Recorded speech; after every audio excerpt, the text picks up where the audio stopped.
Hey, thanks for listening to the REC Experience. This is Season 3, Episode 6. And do we ever have a treat for you? To our viewers, you can see beside me in the passenger seat. In the passenger seat. Well, I'm comfortable on the passenger seat. Well, obviously, you're sitting in a brand new Panamera Porsche. Yes. Panamera from Porsche Center, Yorkville, part of the Policaro Auto Group. It's where we did our podcast this week. Just to give a plug to the car, it's very spacious. I'm surprised. It's not only spacious, but it feels like a spaceship. Yes. Because of all the bells and whistles. This is the top line Porsche. And did we ever get treated? And now we're bringing this treat to our viewers and listeners. Yeah. So today was a fun day for you. It really was. Take us back down memory lane a little bit. Yeah. Look, I worked for the Policaro Auto Group about 18 years ago. I met them. Worked for them for 3 years, and everything that I know from a sales and service perspective started from this family, the Policaro family. And it felt, as we were talking off here earlier today, Laura, I was mentioning that it felt like everything kind of came back full circle for me, right? Because my new team got to meet my old team, right? And it was really cool. We sat down with the CEO and president of the Policaro Auto Group, Francesco Policaro. And what a class act he is. My gosh. It's so true that the apple does not fall far from the tree, right? Gave him a call a couple of weeks ago to set this up, and right away, like, Jazz, yeah, what do you, like, yeah, man, when can we sit down? And he moved some things around for me to make this all happen. So I'm so grateful, not only to him, but to the whole family and to the whole Policaro Auto Group, because they allowed us to do this and bring his tips for entrepreneurs, as well as all his tips and strategies from a leadership perspective. They have almost 600 employees here. It's no small feat. He actually was talking about in the podcast, which I really enjoyed, just managing a group of people and how to maintain culture when you start growing to that kind of size. Yeah, so like the whole scalability aspect, and how they're going about it. He also told us, right now they have 7 dealerships, and they're going to 11. So yeah, they gave us some 4 exclusive, more, yes. 4 more coming up. But guys, as always, Laura, thank you so much for doing this. You bet. Thank you again to Porsche Center Yorkville for hosting us today, as well as the whole Policaro Auto Group. To you, the listeners and the viewers, please, I know a lot of you are watching and listening, but press that subscribe button. It really means a lot. And as I always say, it makes my mom happy and your mom happy. So as always, guys, thanks so much for your time. Really appreciate it. And give us your feedback, all right? Take care now. REC Experience presents Real Estate, Entrepreneurship, Leadership with your host, Jazz Takhar. The REC Experience podcast is now on air. I am so excited to be sitting down with you today, Francesco. Thank you so much for doing this, man. Thanks for coming. As I was telling my team on the way in today, it was very nostalgic for me, man, because about 18 years ago, I walked into a dealership, and I was going in for a job. But I was really just going in for a job I wasn't even sure what I was going to be doing. I might have just been washing cars. And I met with your uncle, and he says to me, you know what, you look okay. Like, you look like you can talk to some people. Why don't you just start off in sales? And he put me in the used car department at the Acura store.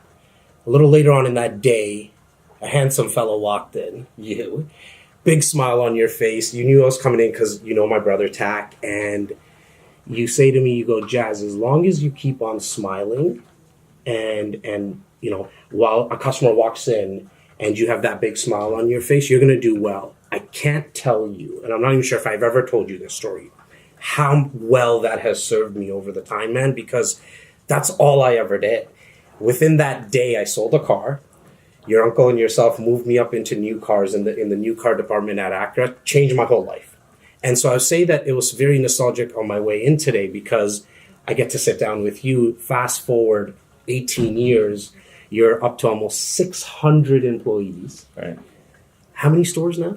7 dealerships. Let me see if I get this right. We have a Porsche, Yes. Acura, Lexus, Toyota, Honda, Harley Davidson. Right.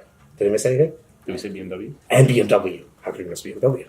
I have an order in which I say them. Okay, what do you say? So you kind of mess me up. Okay, okay, good. What do you say? I want to know. Well, I started in Oakville, and then I kind of move east, and I group Honda and Acura together, so I never forget, and I group Lexus Toyota together. Right. And so no alphabetical order or anything. I just kind of move geographically. So that'll serve me well as we continue to grow, I'm sure. My guys know, viewers and listeners know, I go off on tangents and stuff. I do need to ask, because I don't think I've ever asked anyone in your family, where did the Harley Davidson come from? Why that? Milwaukee. Okay. I love that. Okay. So, well, why the bikes? Like, were you guys always into bikes? Well, I mean, I guess so. I mean, we're of Italian descent. So my father and uncles, the first motorized vehicle they ever rode was a two-wheel, right? In Italy, you can, I think it's at 14, you can start riding mopeds, right? You know, those Vespas and nice. And then you graduate into your license later on. I think by the time you're 18, you're driving. But everybody kind of starts off on a Vespa and then gets into, you know, enduros and things like that. So myself and my cousin, we grew up on dirt bikes, and I was, you know, my mother would never let me ride a motorcycle. So, well, she has no say now, but now it's my wife who won't let me ride a motorcycle. But no, yeah, I mean, we you know, motorcycles, it's not like, you know, I can't say that I've been as passionate about motorcycles as I have about cars, but anything that goes fast, I tend to like. And that the opportunity came about. I mean, Harley's an iconic brand and one that we definitely respect and always have. But like most things in life, if you tell me that in 5 years from now I'll be, you know, doing something else, you know, I'd tell you that I wouldn't believe it today. But, you know, things come about, and I think as long as you follow your gut and you work hard, you can't make bad decisions. You guys just hit your 40 years in the business? 40 years in the business. Yeah, February. Thank you. Congrats to my father and my two uncles, right? So 40 years ago on February 1st, which was just last Friday. Sure. They started their first venture together at a little Honda dealership up in Brampton. And it's funny, so getting back to that, we're driving up north skiing on the weekend, and my father called us, and we're in the car with my two kids in the back seat. And that day we had celebrated the 40th anniversary, but he's down in Florida, and you know, we went around to every dealership and we had cake with all of our employees. Yeah. So my father calls and you know, my wife congratulates him on the anniversary, and he says, you know, somebody asked me what my greatest accomplishment was in 40 years in business.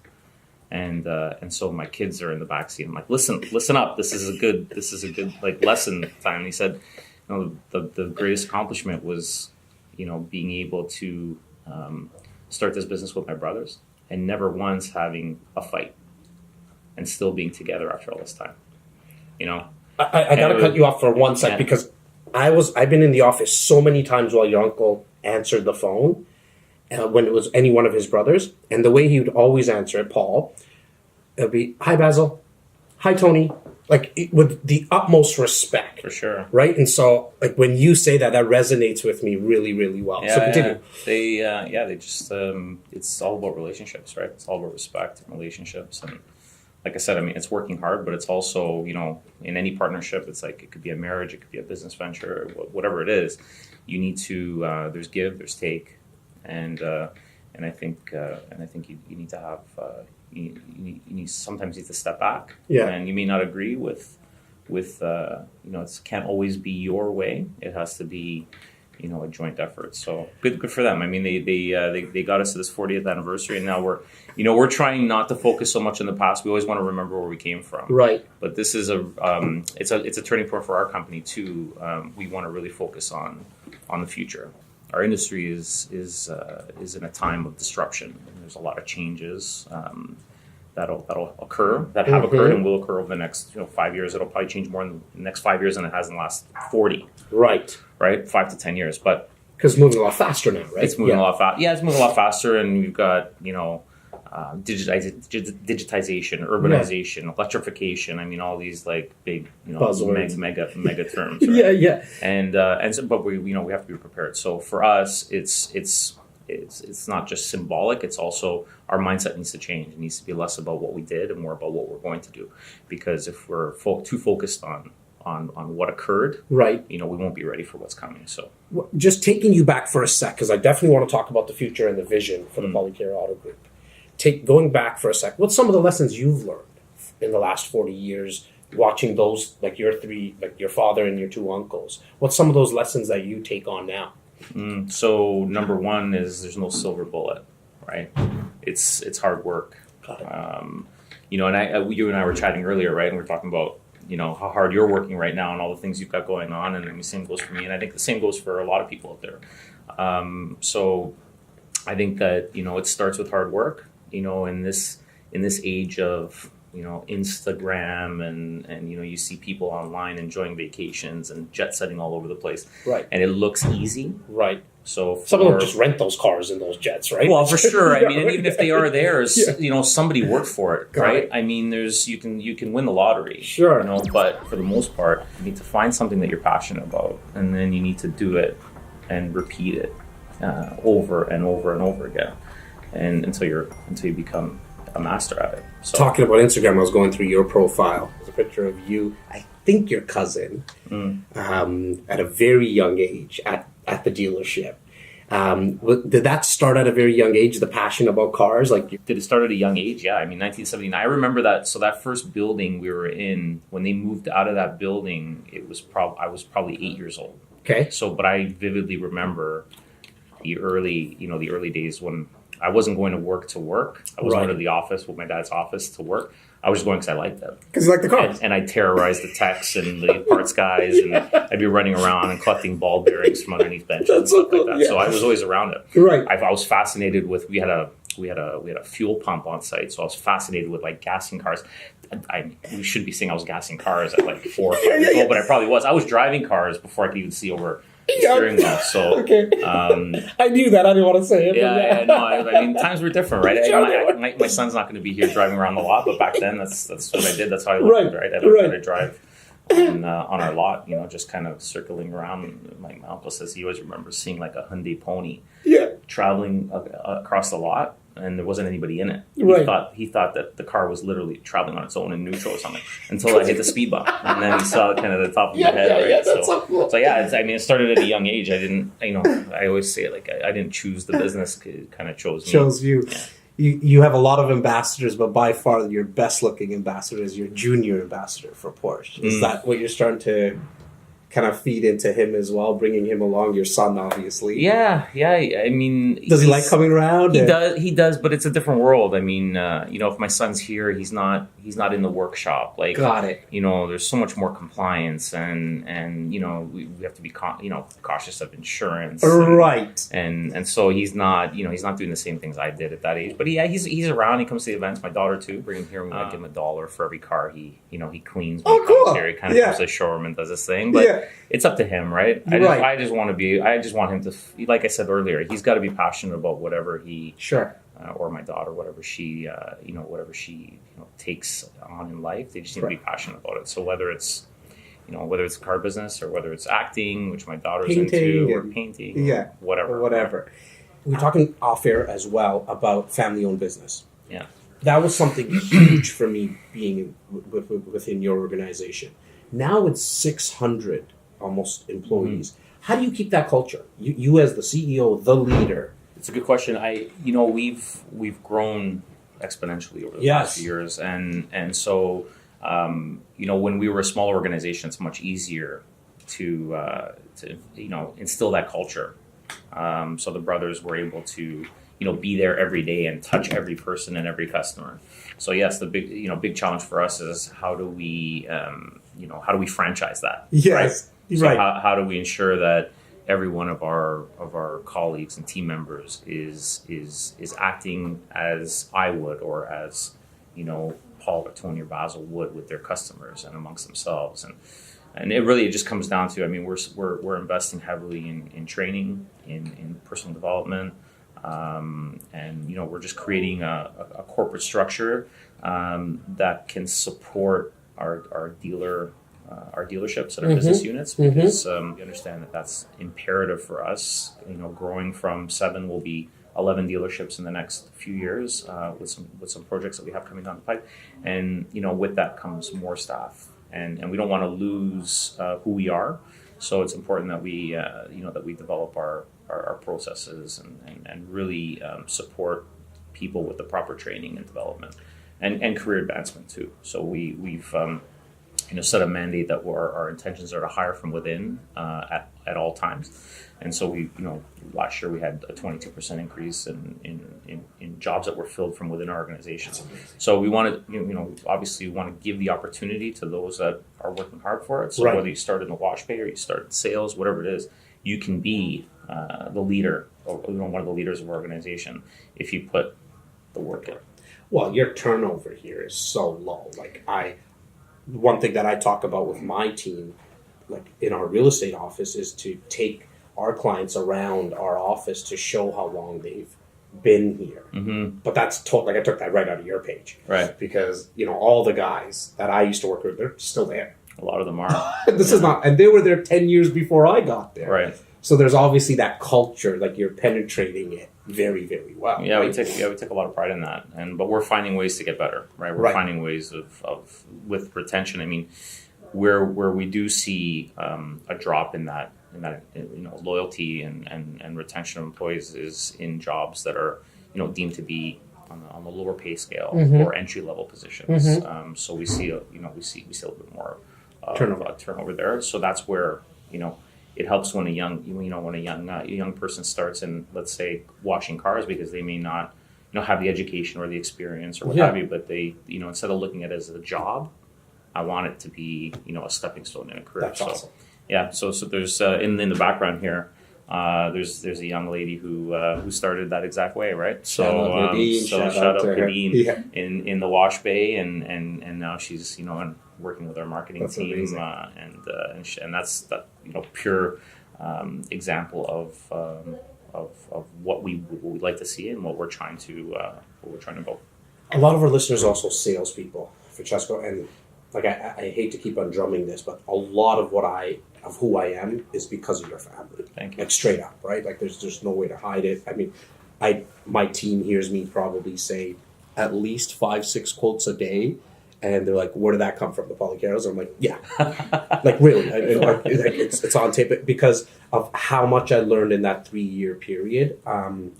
Salespeople, have you seen a big change? Like, how many salespeople out of this? I'm selling all day long. See? I'm still selling. See, same. I love that. I think even when you're not in sales, you're selling. Yeah. I kind of coined a phrase. So in our business and in the real estate business, you sold a house. Right. Now you go home and you tell your wife, "I sold a house today." Yeah. Right. I sold a car today. I sold 3 cars today. But I stress to our salespeople that you didn't sell anything. Your customers bought from you. And when somebody buys from you, they buy from you. Why? Because they trust you, right? So you need to build that trust.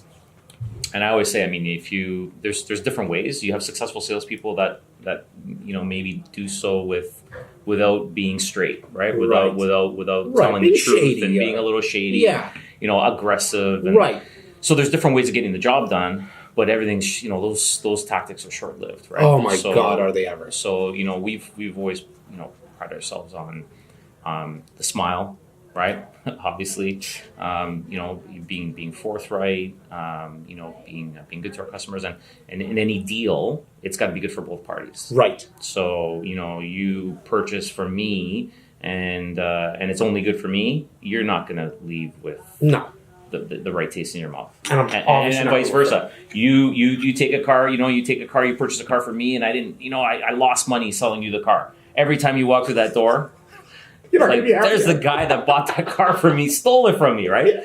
And how can I provide you with the customer service if I'm not profitable in that sale? So I think that there's you have to be fair, right? You've got to set those parameters, but first and foremost, I mean, you just have to look after your customers as you would want to be looked after yourself. Which is more evident in this business than anything else, because a lot of customers think that the money's made in selling the cars, right? To be honest with you, I thought that too before I was in the business. Mm-hmm. There's hardly any money that you make on actually selling the car. Well, don't point at these ones. No, but not, No. Generally speaking, in our industry, the money's made. The money is made in after sales. There's higher levels of profitability in after sales. Right. After sales is much more transactional as well. Yes. So it's not as if the profitability is higher on the sale of a car than it is as far as the actual dollars in that transaction, right? But we're very transactional in after sales. So we're, our average dealership will see somewhere in the neighborhood of 50 to 60 customers a day. Okay. In after sales, whereas on the sales side, we're happy if we sell a few cars a day. Yeah. But our growth has been in real estate. So the car business has afforded us a good lifestyle. You've got to work hard for it. Like real estate, like the restaurant business, like these are very similar businesses. It's a grind. It's not easy. Our sales executives, work 12-hour days. I mean, it's not easy. And like most things in sales, we fail 75% of the time. So our closing ratios are 25%. Right. It's like baseball players, right? It's like baseball. I mean, you need 300, you're in the Hall of Fame, right? And same thing here. If you're closing 30% of your customers, you're in the Hall of Fame of the car business. We've been able to grow, fortunately enough, by owning all of our real estate, all of our buildings, and being our own landlord and calling the shots. I love that you took the money and you put it into, and not just because I'm a real estate guy, because that there's a lot more money you're able to leverage by buying real estate. 100%. Right? Yeah, 100%. Now there's a lot of family members with you as well. Mm-hmm. Okay? Aside from your uncles and your father, your cousins. Has it, because there's a lot of listeners as well that opening up a restaurant, family business, they're having a tough time. What's some things that you can tell them, like some tips there, where working with your cousins now? Right. Well, we're fortunate enough, so you got to open enough restaurants that not everybody will be able to step on each other's toes. But no, I mean, listen, we've worked. We have family members that work together. We have family members that when we were a smaller organization, even the brothers were in the same building when they started. Right. And I think that the most important thing is clearly defining roles and responsibilities, and then respecting that. So, like any other organization, you need a corporate structure. You need an organizational structure. Right. And I think that families, where families may fail is when certain individuals are in a role that they may not be capable of, or they're given a role based on their last name and a salary based on the fact that they're family members, not on what the market dictates. So I think that people should be paid for the role that they play within an organization. Sure. And like any other team, right? You can't have 4 first-line centers, right? I know you're such a sports guy. Do you use a lot of those analogies? All the time. All the time, yeah. Yeah. Because you're a huge Leaf fan. Yeah, I am. Sports is life, right? I mean, there's you can draw a lot of similarities and a lot of metaphors that are used or come from sports, and we always motivate our team and and Saturday morning meetings, showing clips of great speeches from do you? Okay. Al Pacino and Al Pacino's I love that. What was that movie? What was that movie? The Any Given Sunday. Any Given Sunday. That was probably the best speech of all time. Great right? speech. So stuff like Still that. gives me goosebumps. Yeah, for sure. So everyone's got to play their role, right? So I think that's number one, and then once you establish that, it's easy. And lines can't get broken. That's most important. Where's the vision for Policaro Auto Group now, man? Like I'm looking at the new branding and it looks sick. Love it. Thank you. I mentioned earlier our industry's changing, so so for us it's diversification. We're mindful of where we're investing our money. We started our own marketing company so that we can control that aspect of our business. Sorry, when you say you started your own marketing, like you brought it in house or like? So we started a marketing agency. Okay. So it's a marketing company. It's called Steak and Sizzle Marketing Company, and we the Policaro Group is the anchor client for the company. But but they are also it's run by a partner of ours, and it's kind of on its own. Agnostic in the sense that they're working with other companies and kind of on their own. So we're able to have a say at least in what's happening with our company, but we're also that kind of diversifying into the marketing side of the business. Got it. And with a focus on automotive. Yeah. So that's like one piece of diversification. We're also investing in developing software, all automotive related. But we have two pieces of software that we're out and will be out in the market with very soon. Got into the exotic car business and leasing and just staying within the automotive world, right, but also kind of diversifying outside of just what the typical. Was that tough for you to get into the Instagrams and stuff like that? And No, we were pretty progressive with that. I mean, we started relatively early. I mean, I remember the days of sitting in a boardroom and what's this Facebook thing, right? and in our industry, there were people that were saying that, well, it's just a fad, right? You can't sell cars on it, you're never gonna. Customers are never gonna use something like that to Instagramming live now. Yeah, during the purchase process. Yeah. But yeah, it's changed. But we were early adopters. Actually, when we opened Porsche Center Yorkville in 2013, we opened it with a complete budget geared towards digital. So we actually didn't have one piece of traditional marketing when we launched the store. It was all content based, and everything was digital. So and that was 2013. So when we were planning to open this place in let's say 2011, 2012, that doesn't seem that long ago. No, but I mean back then to be totally focused on digital was a little bit of an anomaly. It wasn't common in our industry. Now, majority of the investment and the marketing budget is spent on digital and experiential, right? Yeah. So and that was the thing here, was digital and experiential. So it's all about giving your customers the experience, and that lends itself really well to the Porsche brand, but sure, any brand in our industry really. It's funny because on my way in here, I was thinking about it. I was like, wow, I wonder if Francesco would ever be down for like a couple of days a week to have a videographer or a camera dude like Clem here follow him around. And the reason I say that is because from a brand perspective, for people to get to know you more, it would just elevate, like in my opinion, it would just elevate the brand that much more. Because I'm going to have Clem follow me around a lot more now because I want people to see the day in, day out struggle. It's not always you're selling a car. It's only 30% of the time. Right. There's the pitfalls as well, right? Oh yeah. No, I mean, years ago we were considering doing a reality show, right? And what better place? I mean, you worked in. That's what I really mean as a videographer. There's some characters. There are a lot of characters. Yeah. Our industry. Would you ever do it? Our industry attracts them. Yeah, I don't know. I mean, the thing with reality shows, they became so staged, right? But having somebody follow me around for a day, that's actually a really good idea. It's like a day in the life because like I said earlier, right? It's if you see me in a suit driving a nice car. It looks easy, but there's a lot going on in the background. And, for sure. Yeah, some days I should just have my wife follow me for one day so she can appreciate what I go through. Forget about everybody else. I'm not going down that road, buddy. I'm not going down that road. She's gonna kill me for saying that. Am I live right now? I'll try to watch it. How do you balance it, brother? How do you balance that work life? I don't separate the two. Okay, elaborate, man. Well, who I am at work is who I am at home. Like I don't have, do I take breaks? Of course. I mean, I enjoy my family and, enjoy my weekends and try to travel a little bit. But at the same time, I don't consider this work. Okay. I get it. I'm very passionate about what I do and I love what I do. So, I could never imagine myself doing anything else. So, You mentioned something that I caught and so did the cameras, I'm sure. You said from the 6-7 stores now to 11. Yes.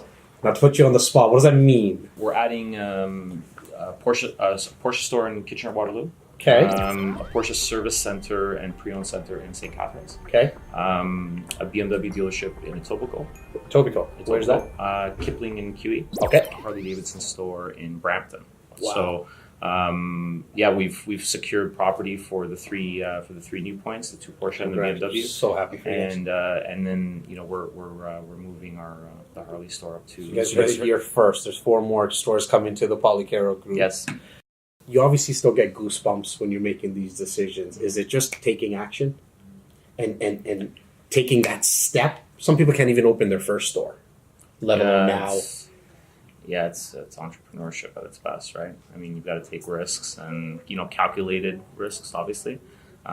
These are fantastic brands that we're associated with. And, but the risky part these days is really, trying to, have that crystal ball to understand what is the industry going to look like in 10 years. So if I'm making this investment, typically we make our investments in our facilities and it's a 15-year, 20-year type of, return that you're looking for on your facility. So you play the game like that long? Like well, for sure, yeah. Because the investment that we make, we look at this facility anywhere. I mean, typically it's manufacturers will always have you update your corporate image every 10 years.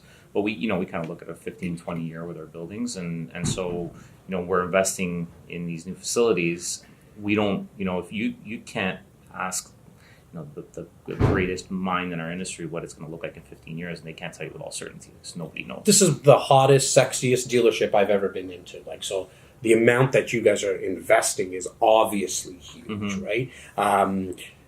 Quickly going back to the 4 new stores that you're going into, why do you decide certain brands over others? Because you also own like a Toyota and a Honda, but you're going down BMW and Porsche. Is it just because the success that you've had with the current ones? Well, I mean, opportunity presents itself. So Okay. we're not, we're at the end of the day, we're franchisees, and so these organizations, these companies make decisions on locations based on the market. Mm-hmm. They conduct their studies, and then they determine that there should be another point in a certain market, and then we given the opportunity, we submit our business plan, and if we're lucky enough, we get called in for a meeting, and then if we're fortunate enough and good enough from there, then we're selected to represent the brand. So we go through an RFP process with the manufacturers. So we don't just determine that, hey, I want to build a Porsche store in Kitchener-Waterloo, and we go out there and do it. We have to go through the process, and there's no competition, obviously. Right. And you just got to be in the right place at the right time. I'm going to put you on the spot again, as I have, and you've been awesome answering them. What's your favorite brand in terms of the cars that you like to drive? So I've been asked this before, so okay. I have the answer. Okay. I have the answer for a lot of things. So all the brands are like all of our brands are like children. Sure. Right. So you can't love one kid more than the other. Love it. So love it. You have your firstborn, right? Yeah. You got I've got a daughter, I've got a son, so I love them differently. But I love them all the same. I love it. Francesco, thank you so much, man. I really love you for this. Thank you. Thank you for your time. Thank you. Awesome. This has been the REC Experience Podcast with Jazz Takhar, an REC Canada production. Hey guys, thanks so much for watching the REC Experience. Please make sure to subscribe, like, and share. Click here to watch and experience more videos from REC.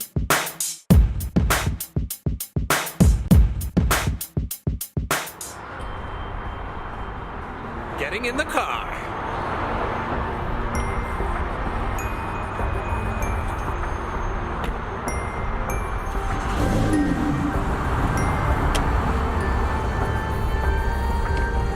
Policaro Automotive Group.